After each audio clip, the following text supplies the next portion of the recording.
Alright guys, welcome back to another video here. This is Zia ZYUH, artist, musician, wannabe actor, wannabe lover, and my hair is a mess as per usual.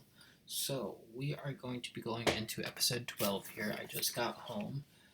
We'll turn the camera down a little bit, get some better lighting in here. My room is a mess, but you know what?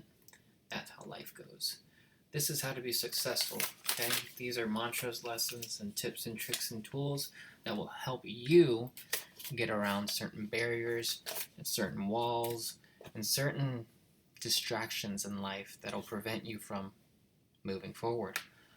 This is how to be successful. This isn't coming from my brain. This is coming from a neighboring YouTube channel called Philosophies for Life. Philosophies for Life have been doing videos for the last, I want to say 10 to 15, possibly 15 years. And they are an amazing channel to witness and to watch and to consume. Both audibly and visually, because the information that you get from the channel is coming from all sorts of different parts of life. Okay, you're getting Stoicism, you're getting stuff from Eastern philosophy to a strategy from Warren Buffett on how to become a billionaire, right? So you're getting all sorts of things. And you have to take it with a grain of salt.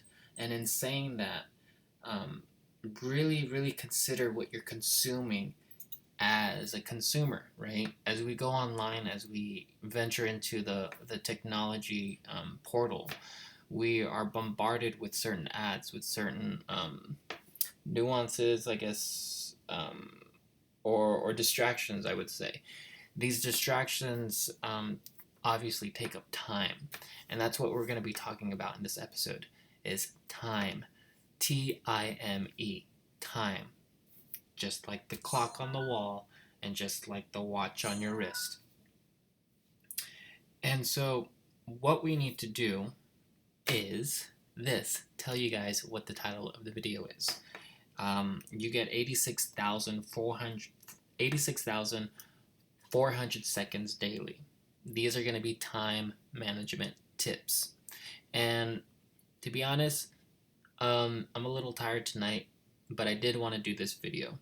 So I'm going to try to do it as quickly as possible. And in saying that, it's because this is my third time recording this video. When I started this podcast, when I started this channel, or this playlist, if you will, this venture, it was back in COVID. Right? It was when I was stuck at home all the time and I had to entertain myself. So I would go on YouTube and I'd learn philosophies and I'd just upload them on YouTube. Eventually those videos got taken down because in that time I was very, if I'm not already, extremely verbal. But back then, because I wasn't really associating or socializing with a lot of people, I was talking even more and much quicker. And so I look back at those videos and I go, and not only that, I've grown since then, so I want to redo the videos, right? And I'm going to try my hardest not to delete these videos, the ones that I'm creating now, and just leave them up there. And just, as I progress and as I evolve, I learn new things. I learn, things that I didn't even want to learn, but I've learned them, right? And this is what we're talking about. We're talking about distractions, we're talking about time, and we're talking about management. We're talking about how we manage time, and these are going to be tips on how we manage time, okay? And so I'm doing it again. I'm going really quickly, but I did say I want to do this video fairly quickly. So let's get into it. Again, this is not coming from me. This is coming from a neighboring YouTube channel called Philosophies for Life. A YouTube channel that I have been watching for some time now. And again, before I repeat myself for the third time, I want to reiterate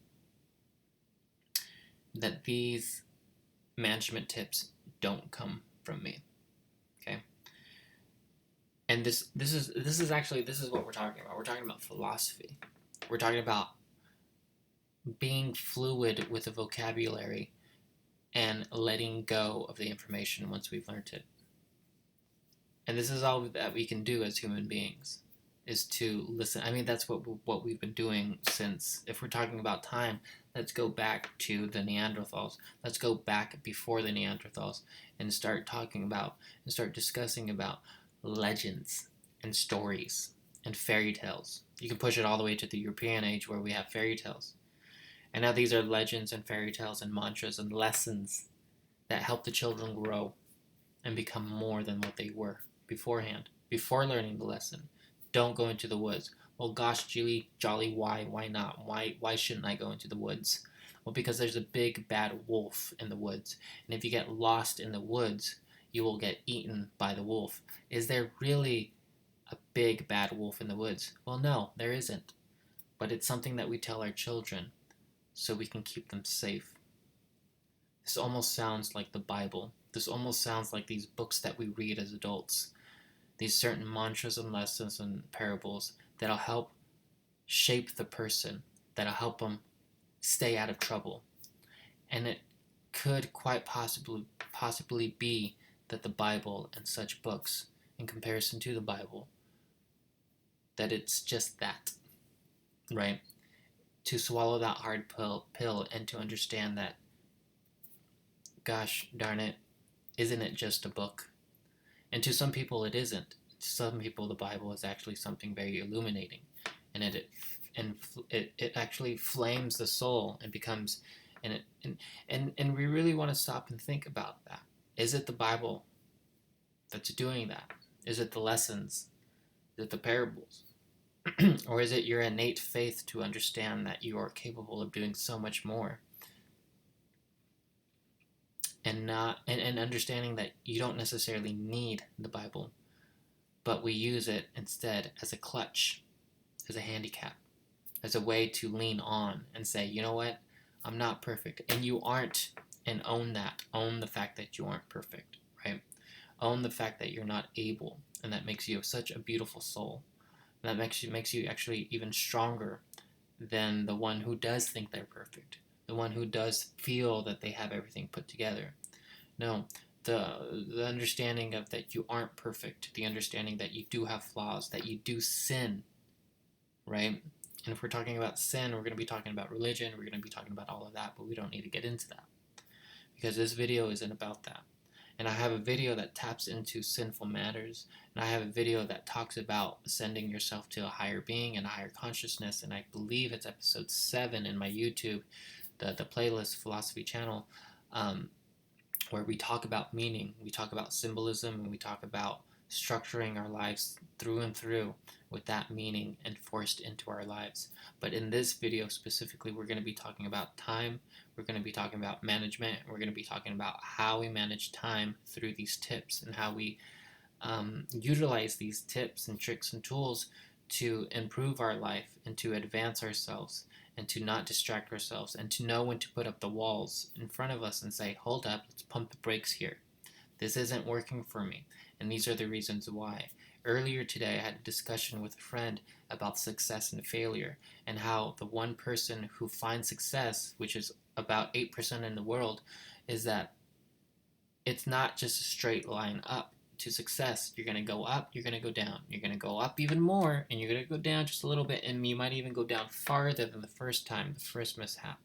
But what's coming back around is that you're going to shoot up even higher, and that's if you allow yourself the time to really criticize yourself in a critical manner and to really realize your potential as a person and what you're capable of. And it's not just to give up, it's not just to throw in the white towel and say, you know what, I've had it, but instead to reflect and receive the feedback that you get from other people, as opposed to telling yourself that you are a failure, that you're not able, and that you're inadequate. Because that's not true.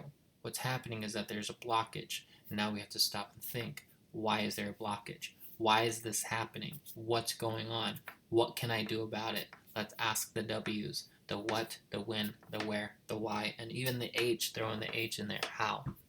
How is this possible? How is this happening to me? Well, these are the reasons why, and what are we doing about it? So today, we're going to be talking about time, we're going to be talking about management, we're going to be talking about tips. And we're 10 minutes into the video, and I've gone long enough, so here we go.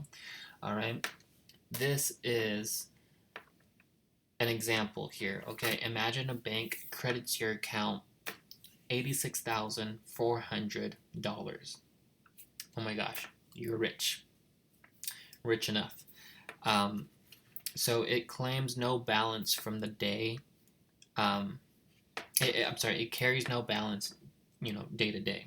And every evening it deletes what you failed to use that day.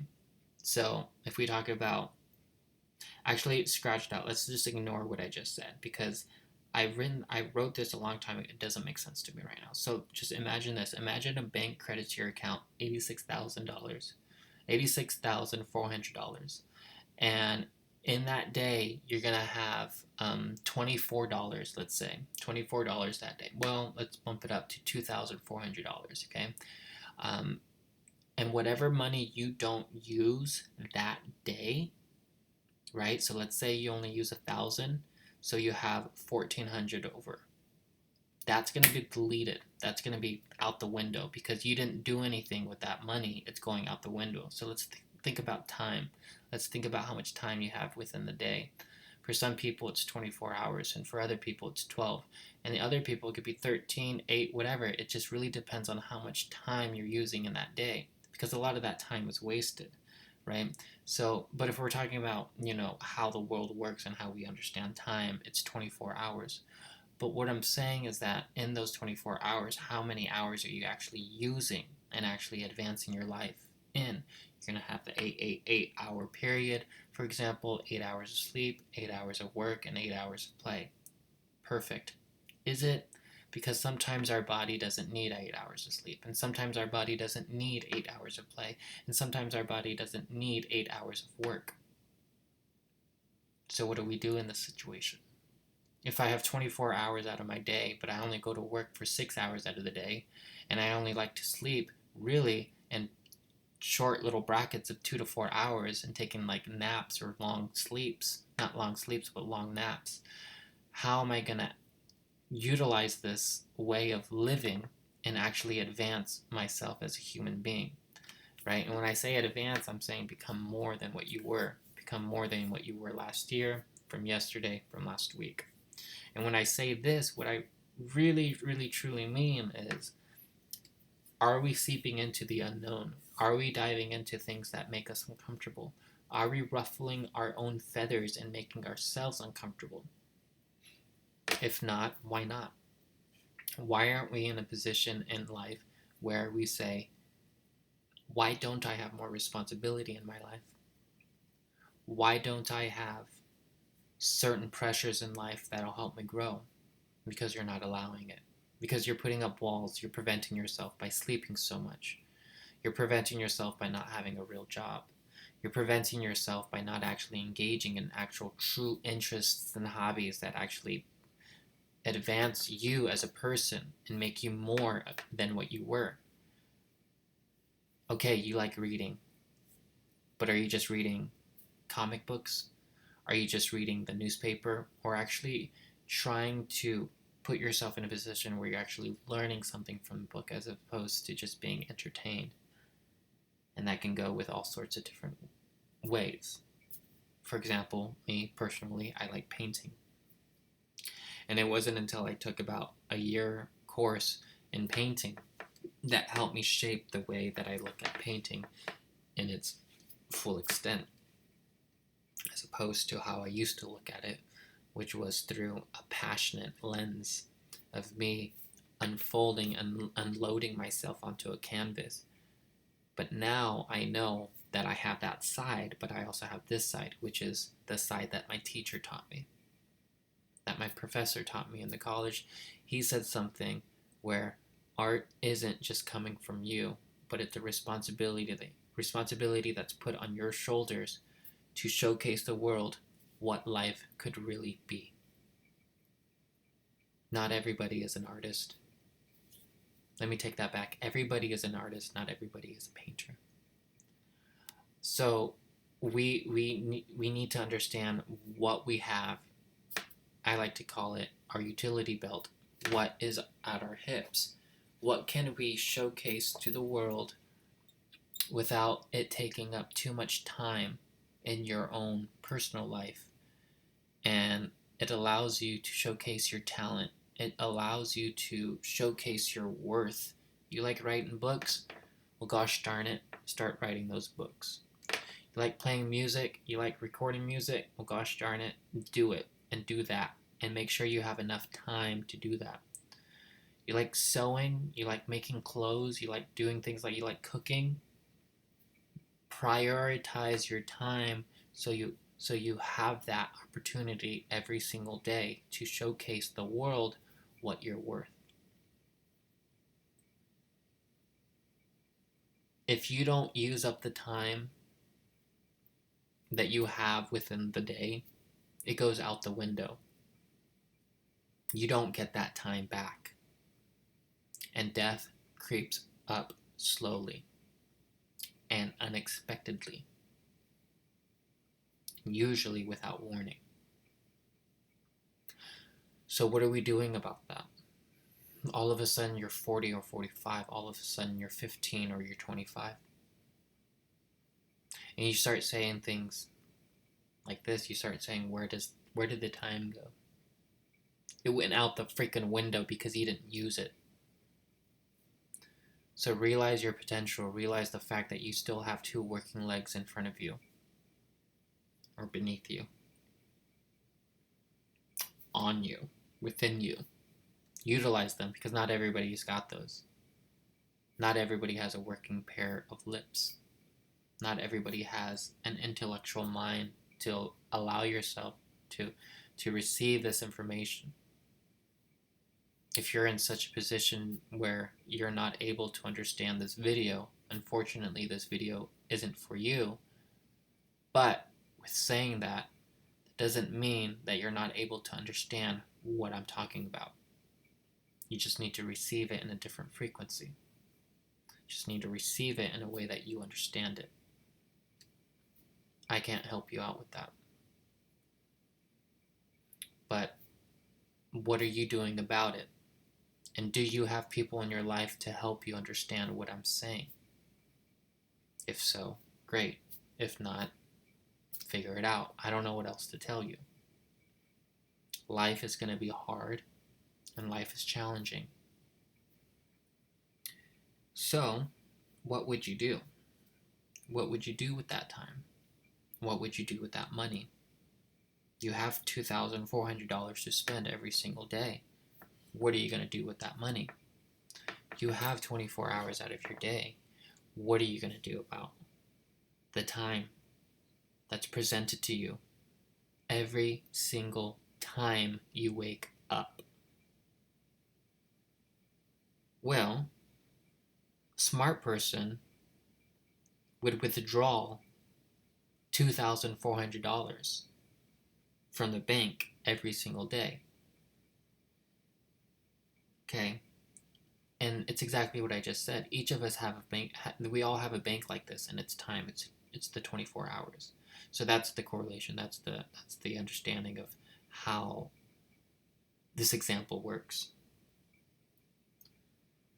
So let's continue.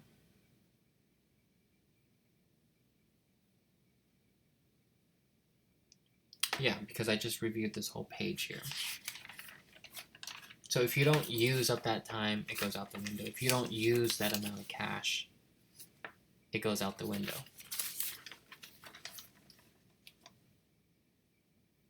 Because you can't use it tomorrow. That's the thing, guys. You can't use it tomorrow.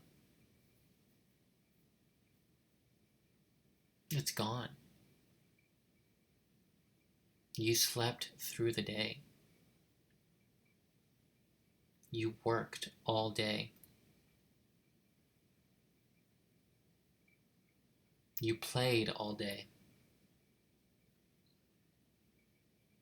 And so then we wonder why we aren't making money. We wonder why we're so lethargic and tired.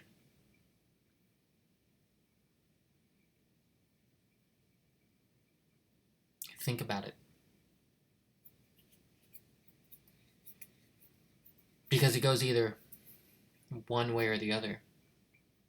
Either you have too much time on your hand, or you don't have enough time on your hands.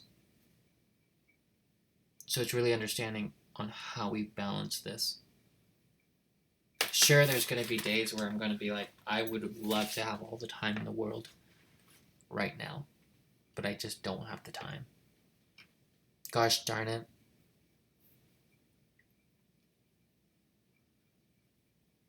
I have too much time on my hands. I don't know what to do with all of this time. It brings on anxiety. When somebody who's out of work, when somebody who is not able to work, they have to distract themselves. They have to put things in front of them so they can go throughout the day without sleeping all day, without getting depressed. And this is crucial for people who are so used to working every day. And that's the kicker, guys. We're human beings, okay? And I know I say we're not human doings. We're not supposed to just do. That we're human beings and that we're supposed to just be. But if you want to join the rat race, if you want to be part of the system, you got to work. You have to work. Or at least start up your own business, which is within the American dream, which is within the opportunity that's presented itself time and time again. Despite what country you're in. Well, I'll take that back because there are some countries that won't let you do certain things.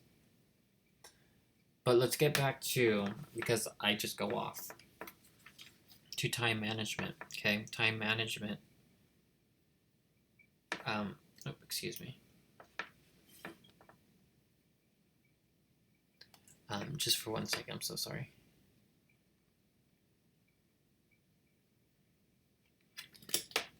So time management is up to us and us only. It's never the case that we don't have the time or time is given to us. Rather, it's whether we want to do the tasks or not. You're presented with a certain task. Think of school. Think of the house even. You know, your parents tell you to load up the dishwasher and it's summer and you have all the time in the day to load up that dishwasher. But your parents say if it's not loaded, if it's not loaded by 3 o'clock because we need those dishes for dinner, you're going to be waking up at 9, 10 o'clock or whatever because you wanted to sleep in. You go out and you play with your friends or whatever. All of a sudden it's 2 o'clock, 3 o'clock, and you're like, it's not quite dinner time yet, but I can still stretch it for another hour till all of a sudden it's 4 o'clock, 4:30. You just now have only 30 minutes to load up the dishwasher. Some people could cut it. Some people are going to cut themselves doing it, right? So if you don't think about these things, you just make your life harder and harder and harder. Another example, you're in class, your professor tells you that this essay is due. All of a sudden you say, I have 2 whole weeks to do this essay. It's Friday night. I'm just going to, crank out as much as I can so that way in the weekend I can go out and party. And that's your plan getting out of class. You get home, you load up the computer, you're going to start doing some research. All of a sudden you get a text message from one of your friends that says, you know what, let's go hit the bars. I'm done with school or I'm done with work, whatever, let's go. And you say, you know what, you're right, I'm just going to drop this, I don't even need to be here. All of a sudden it's next week on a Friday night again, and here we go again. Because the essay is due on Sunday night, you go, you know what, now I just have 3 days because you decided to procrastinate all throughout the week. Or maybe you just truly didn't have the time to do that work throughout the week. And you save that weekend to do that essay. I used to do this all the time. All of a sudden, not the fact that I would get, invited out to go to the bar or whatever, but I would deliberately avoid the task and say, I've got all day Saturday, I've got all day Sunday, I'll do it. All of a sudden Sunday rolls around and I'm over here sweating bullets because I have until midnight to not only research but to rough it up and to finalize it and to submit it by 12 o'clock midnight. I can't tell you how many times I've been looking at that clock at 11:50, 11:51, 11:52, 11:53, and I'm like making my final adjustments, and I'm looking at the spinning wheel of death on my computer, the little loading wheel. It's like, and it's submitted a minute after it's late, and they don't accept it. Procrastination, I'm sure you know all too well what I'm talking about. So we're going to get into it, okay? This is going to be time management tips, okay? 86,400 seconds daily that you get every single day, and every single second that you don't utilize in a way to benefit yourself, it's being thrown out the window. And it's not being justified, and it's being wasted. So 5 very important and very practical time management tips that will help you do everything you wish to do. And again, I'm telling you to take this as a grain of salt. Okay, really understand that what I'm talking about are lessons and mantras and ways of just critical thinking, and just obviously not all these things are going to be fit into the realm of your own reality, but instead you can use these lessons and say, you know what, I remember hearing this one thing, or I remember reading this one thing, and now is the time to put it into practice. So here we go. Number 1 is going to be called eating the frog. You know what, we're going to do something different today in this video. I got this cool nifty whiteboard that I'm going to start using for these videos, so that way you guys can see what I'm talking about. Instead of just listening to me, you can have a little bit of a visual here to showcase certain graphs, or, you know, numbers or things like that. So let's see. It's fairly small, so bear with me. Let's do, actually, yeah, that's not working. It's not going on. That's weird. Okay, and I don't want to break it. Okay, so first thing, okay, is called, so number 1 is called eat the, we're going to be eating the frog. Okay, number 1 is called eat the frog.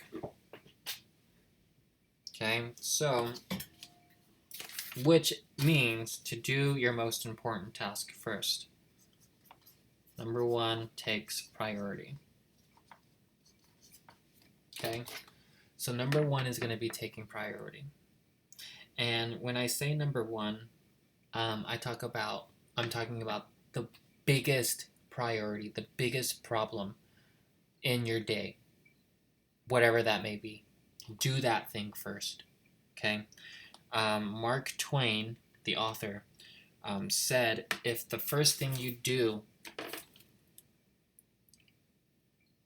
Mark Twain said, if the first thing that you do in the morning is to eat a frog, you can go through the day knowing this is probably the worst thing that is going to happen to you all day. Who wants to eat a frog, right? That's something that you have to do. You just have to. I can't explain why, or the reasons why this person has to do it, but that's something that you just have to do. So take that as a metaphor, right? So take that into consideration into your own life. I don't want to take my kids to school for whatever reason. You don't want to get up early in the morning. You don't. Okay, that's a bad example because you have to take them out in the morning, and you can't wait all day and be like, okay, I dropped off my kids and I waited all day to do it. Just take this example. You got to eat a frog. You got to down yourself with a bunch of hot sauce or whatever.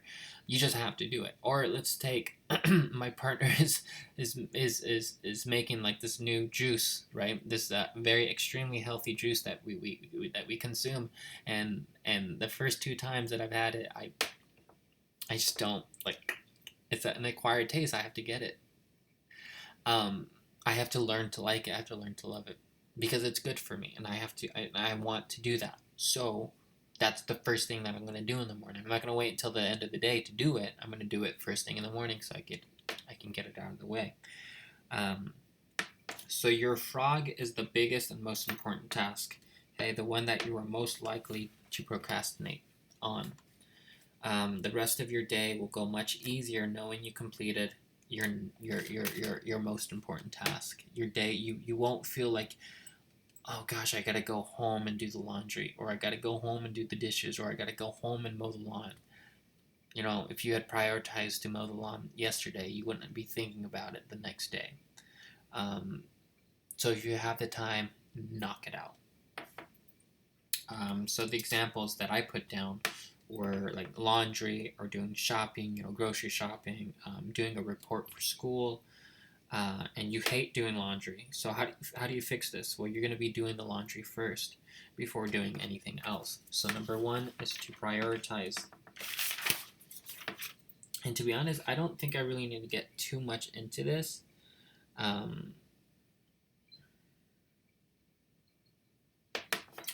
It goes into another example, and I can quickly say it. But essentially, it's saying to just make it a habit. For example, you're a salesman, and your boss is telling you to make at least 10 calls. You need to do 10 calls by 10 a.m. Or you need to get 10 yeses by 10 a.m. Okay? You need to get 10 people to buy that product by 10 a.m. And you go to work at 7 a.m. Okay? And you start your shift at 7 a.m. And so you have 3 hours to get 10 yeses. It's your first week on the job, and your boss is going to give you a little bit of a grace period, or some kind of forgiveness, and say, okay, Bob, you're doing pretty good. You got 4 yeses on Monday, you got 7 yeses on Tuesday, you got 9 yeses on Wednesday, and then on Thursday you only got 2, and then so here comes Friday, and it's like, gosh darn it, I really want to impress my boss. Not even impress him, but just showcase that I'm able to do this. And so my entire strategy this week was just to call them up blindly, right? But instead, on Friday, what I'm going to do is call people that I have previously called and have gotten a yes from, and see if they want to buy that product again on Friday. When they had just bought the product on Monday, I know I can still have them buy multiple products within the week. So what am I going to do? I'm going to call back early in the morning. As soon as I get to work, I am not going to fix a coffee. I am not going to go to the, use up time to go to the bathroom and, fix myself and get ready for work. Or this is just an example. Maybe this is the routine within the week was to waste an hour and actually start working by 8 o'clock or even by 8:30, or just to look like you're working. And so all of a sudden you only have an hour and a half to get those 10 yeses, as opposed to 3 hours, which the boss gives you. But instead, I'm going to take it a bit farther, and I'm going to wake up earlier in the day, and I'm going to write out what I'm going to say to these people, so that way I'm not flustered. And I know in some sales jobs they give you like a prompt, or just follow the prompt and you get the yes. Follow the prompt, you get the yes. But let's say, for example, this boss or this job allows you to freely speak. If you feel that you can bribe them into the product, or be have them buy that product through your own verbiage or your own ability. So Friday comes around, I'm waking up at 6 a.m. and I'm going to, work on my draft and my prompts, and I'm going to take that to work. As soon as 7 o'clock starts, boom, I'm loading up my computer, I'm calling people, and I'm the only one on the floor calling people. Everybody else is fixing their coffee. Everybody else is getting ready. People are dragging their feet to work, or dragging their feet to work. But here you are, here I am, right? We're sitting down and we're calling these people at 7 o'clock sharp. And we're seeing if they want to buy this product. All of a sudden, you get 10 yeses by 9 o'clock. And you go, oh, I just achieved what the boss asked me to do because I used my time wisely. Okay? So, and then all of a sudden you get 15 yeses or 20 yeses on Friday, and the boss is like super proud of you, and she's just like, I knew you had it in you, and blah, blah, blah, blah, blah. And you get praise. You go to the weekend, and you go, man, I knew that I could do it. I just had to allocate my time in a specific way. I had to prioritize my time in a specific way that allows me to move through life a bit more in control.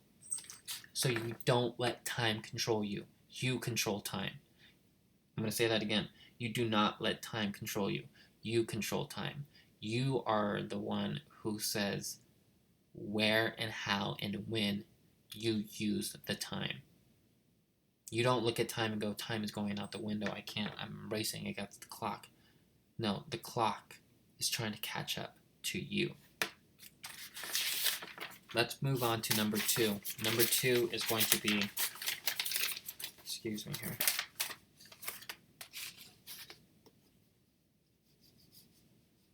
Let's do it this way. Number 2 is going to be called the Eisenhower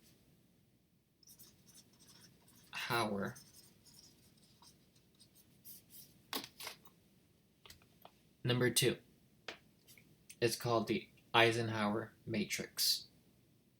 Number 2 is called the Eisenhower Matrix. I think it works better like this. There we go. Okay. And the Eisenhower Matrix, I'll do a simple graph where we have 4 boxes.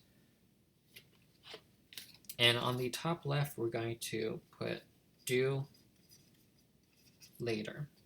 Okay? Do later. And to the right of that, we're going to put priority number 1. And just below that, on the left side, we're going to write the word avoid. And to the right of that, we'll write the word delegate. Delegate. Eisenhower Matrix, 4-way graph, 4 boxes. Priority number 1. Do later. Avoid. Delegate. We have tasks and we have certain goals throughout the day that we want to complete, right? But how and where do we put these tasks? Well, on the left side, we're going to have an arrow going up. And we're going to put how important it is. And then on the bottom, so right over here, right over here, important, how important it is on the graph. Okay? Right underneath it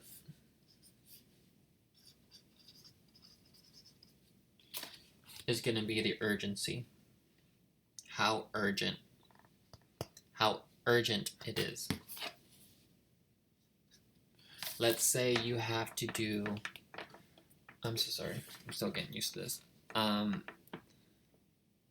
You have to go grocery shopping, right? That's just something you have to do today. So we're going to put that on something where we can say, let's see, how important is the task? Where it's fairly important, we got to eat tonight, right? We need food.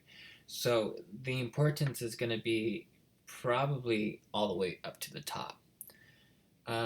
Is it very urgent? Well, if I'm waking up in the morning, it's not super urgent. I know I have to shop after work, and I'm getting off of work at 3 o'clock or 4 o'clock. So I can probably do grocery shopping around that time. So the urgency is not too prevalent here. So we can actually just stop right there. I can do that task later. There you go. Put grocery shopping right in there. You're going to do it later. But let's say you have to go grocery shopping now, within the hour, because dinner is, it's 7 o'clock and we need food. We don't have any food. We can't cook anything, so let's go out and let's buy some food. And let's go do some grocery shopping and let's fix up a dinner for tonight. So this is going to be pretty urgent. So we know that it's going to be extremely important. And the urgency, extreme. So that takes us to priority number 1 right here. It's extremely important and extremely urgent. Okay? But let's say you have a task that's not very important, right? It's not going very up. And it's not very urgent. So we'll go ahead and put it in the avoid box. What's something that you can avoid during the day? Let's say you have 3 things to do that day. You have to do some laundry, you have to go grocery shopping, and you want to wash your car, right? I would assume that grocery shopping is the most important and the most urgent, so we're going to prioritize that. We're going to say that the laundry is pretty important, but it's not very urgent, so maybe we can, or let's take it actually this way. It's pretty important, right? But it's not very important, but it's very very urgent. So we can delegate on that laundry, or we can. If it's not very important, right? And it's not very urgent, we can probably just avoid it altogether. But let's talk about washing the car. Washing the car is definitely going to be in a position of just avoiding it or delegating it. But let's say you have to wash your car because you have to drive your boss somewhere tomorrow or whatever. It's okay. Well, that all comes down to a preference. If you really just don't care what your boss thinks about you and your car, then it's not very important. It's not very urgent. But if it's extremely important, right, and it's extremely urgent, then we're going to prioritize that task. So this is how the Eisenhower Matrix works, you guys, okay? That's number 2. Let's see if I can do this. Hold on, excuse me. Let's see if I can just use, yeah. Oh. So, number 1 and number 2, eating the frog, priority number 1, Eisenhower Matrix.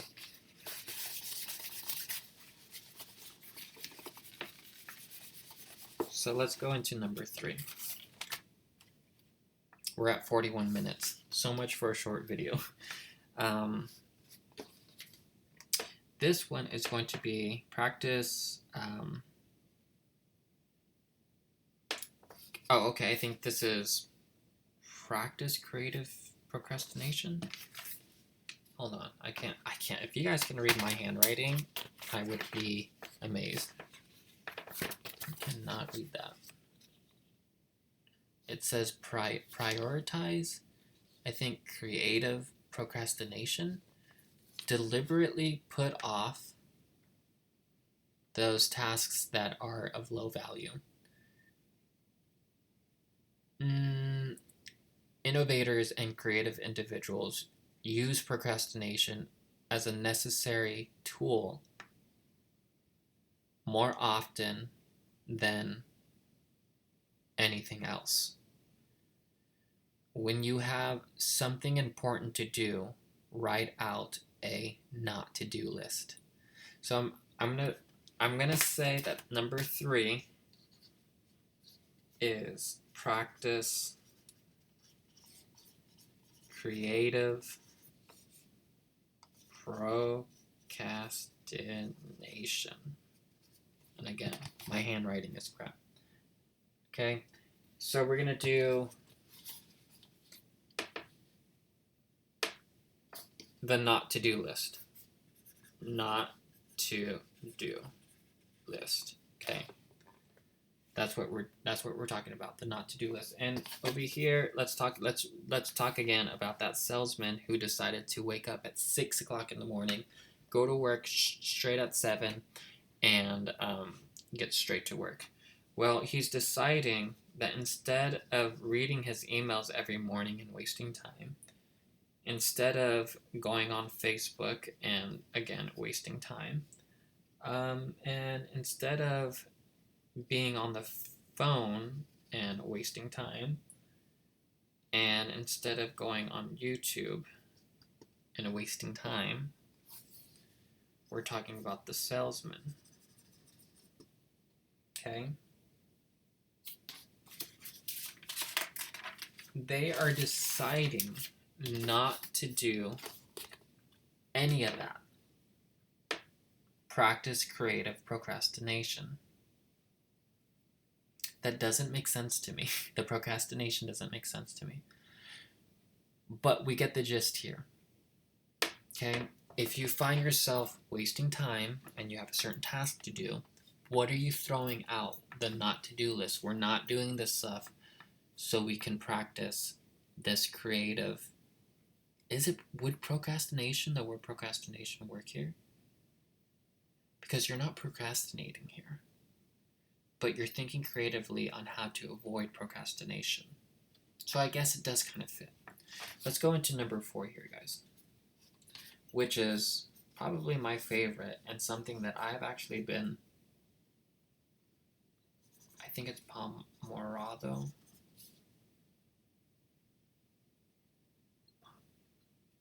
Because it's been at least 2, maybe if not 3. Yo, we're talking about since COVID. It's been 6 years and I'm still on this lesson. And I think it's called the Pomorado Technique, which is a tomato. Or we're going to be talking about a tomato. Okay. Which, and this technique is called working for 25 minutes and then taking a 5-minute break.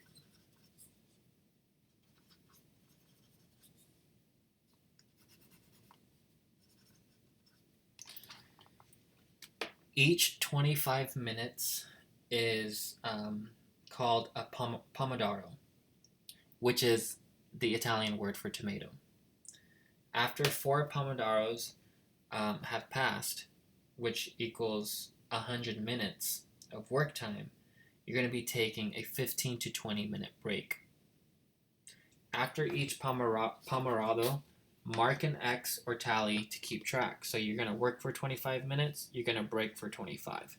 You're going to work for 25, you're going to break for 5. Work for 25, break for 5. Work for 25, break for 5. In that time, you have taken a 20-minute break. And then over here, you've had you have had 100 minutes of work time. Okay? Notice the change in the productivity, and this is going to help you keep your mind fresh and wired and ready. And this is actually something that I do at work. We go in brackets of 30 minutes with our students, and we work with them for 30 minutes in that time frame, right? But I break it up and with working with them for 10 minutes and giving them a 5-minute break. Working with them for 10 minutes and then giving them the next 5 minutes of break. That's 30 minutes. Or I do 5 minutes of work, 5-minute break, 5 minutes of work, 5-minute break, and then we go back and forth. And it really just depends on which student I have for that week. But that's a way, okay? Don't work for a whole hour and then take a 30-minute break. That's what we do at work, right? Which is fine, I get that. But when you're doing tasks on your computer or doing things around the house and you're actually working, you're doing some work outside the yard or something, or you're doing work inside the house, whatever.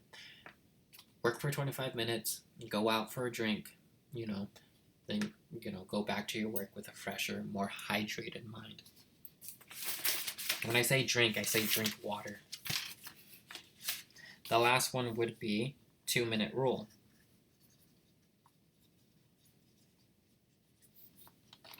Number 5 is called the 2-minute rule.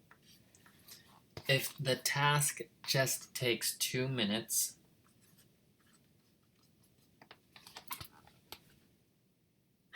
do it. Okay? If you see, and this is my favorite one,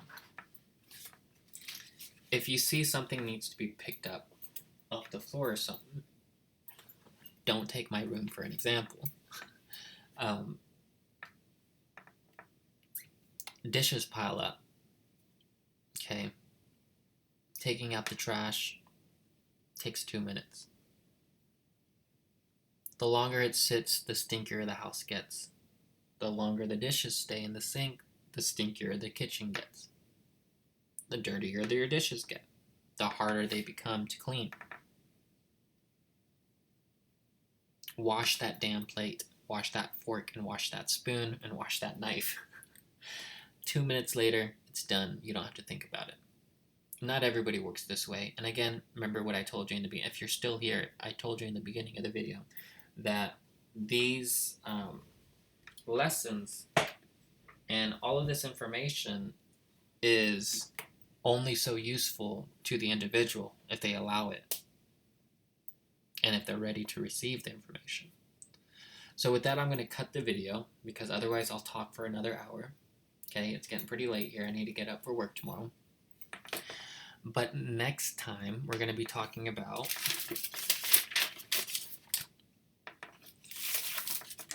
in episode 13, if I have time to record it tomorrow, I will record it tomorrow. This is going to be another 10 important insights for success, just like my episode 1, where I talk about 10 important insights, I believe, on how to achieve happiness. Well, these are 10 important insights on how to achieve and be successful. Okay, and this is coming from Marcus Aurelius, student of Stoicism, and this is coming directly from, I believe, from his meditation book, if that's the note that I just took. Number 1 being focus on giving value. Number 2, narrow your focus.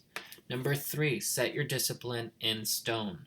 Number 4, accept the sacrifices. Number 5, find the right scene.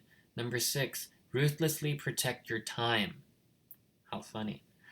Number 7, live below your means. That's my favorite one, actually. Keep it simple. Do your job. That's a good one, too. I like that one. Number 9, constantly adapt and learn from failure. And I was just talking about failure and feedback today in a lesson today. And when we fail, we're going to be looking at failure as not as a failure. I'm throwing in the white towel and I'm giving up. But instead, I'm going to be asking those whats and those whens, those wheres, those whys, and those hows. And I'm going to really use that light bulb inside of my brain. And I'm going to click it on. And I'm going to start thinking critically. And I'm going to start asking, why am I failing? Why isn't this working? What am I doing? Is there something in front of me that I can prevent? Is there something in front of me that I can change? If so, do it. If it just takes 2 minutes, do it even more so. Give that phone call. Make that change. Just like how my partner says, nothing changes if nothing changes. Number 10, lastly, live a life centered on principles and not wealth, not awards, family, or power. Okay, so we're going to be talking about all of that in the next video. I might have to break it up into 2 different parts where I just talk about parts 1 through 5, and then the next part would be parts 6 through 10, or I can just do it all in one take, which I'm probably going to do, so it might be an hour to an hour and a half or so. But that's today's time. That's episode 12 on getting 86,400 seconds daily, and it's what are you doing with that time, guys? Okay, so you're hearing this second from Zia, ZYUH, artist, musician, wannabe actor, wannabe lover, wannabe everything, and this is coming from a neighboring YouTube channel called Philosophies for Life. And I leave you with that, and I will see you on the next video.